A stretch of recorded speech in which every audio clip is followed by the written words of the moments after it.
Абай Құнанбайұлы 37-ші қара сөзі. Бір адамның адамшылығы істі бастандығынан білінеді, қалайша бітіргенінен емес.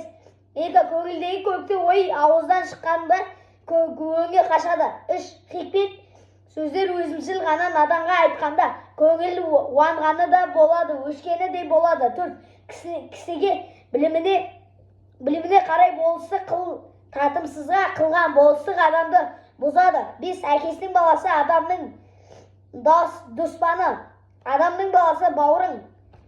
Алты, ер артық сұраса азға разы болады. Аз сұрап артылтып берсең де разы болмас. Жеті, өзің үшін еңбек қылсаң өзі үшін оттаған хайуанның бірі боласың. Адамшылықтың қарызы үшін еңбек қылсаң Алланың сүйген құлыны бірі боласың. Сегіз, Сократқа су ішкізген Ионна арықты отқа өртеген ғайзаны дарыға асқан пайғамбарымызды түйенің жемтігіне көмген кім? Ол көп, ендеше көпте ақыл жоқ, ебін тапта, жөнге сал. Тоғыз, адам баласын заманы өстіреді.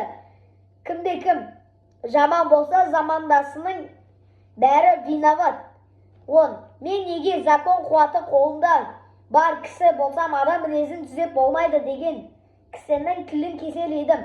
11. Дүниеде жалғыз қалған адамның өлгені, қапашылықтың бәрі соның басында. Дүниеде бар жаман да көп те, бірақ қызық та, ермек те көп.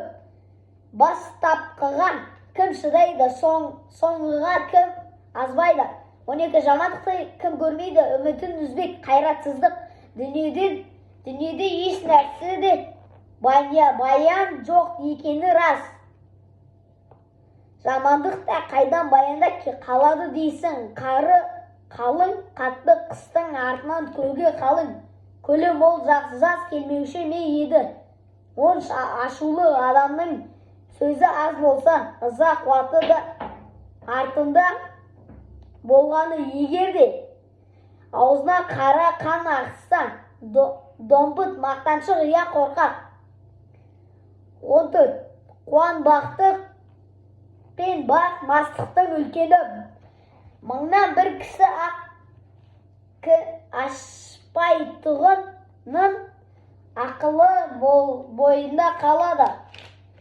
15. Егер ісім өнсін десең ретін тап. 16.